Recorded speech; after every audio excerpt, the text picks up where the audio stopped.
সম্মানিত চাষি ভাইয়েরা, আসসালামু আলাইকুম। যারা ভুট্টা চাষ করতে আগ্রহী তাদের জন্য আজকের এই ভিডিও।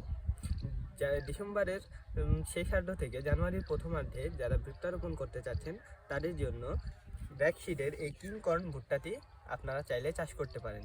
আমরা গত বছর এই ভুট্টাটি চাষ করেছি এবং আশানুরূপ ফলন পেয়েছি। আপনাদের ভুট্টা অনেক সময় কাঠবিড়ালি কিংবা ইঁদুরে খেয়ে নষ্ট করে দেয়। কাঠবিড়ালি কিংবা ইঁদুরের হাত থেকে রক্ষা করার জন্য অ্যাডভান্টেজ এই বীজটা আপনারা চাইলে ব্যবহার করতে পারেন। এটির ব্যবহারের নিয়ম হলো ভুট্টা চাষের সাথে ভুট্টা রোপণের আগে ভুট্টার সাথে মিশিয়ে ভুট্টা রোপণ করতে হবে, তাহলে আপনারা ভুট্টা ইঁদুর কিংবা কাঠবিড়ালিতে খেয়ে নষ্ট করতে পারবে না।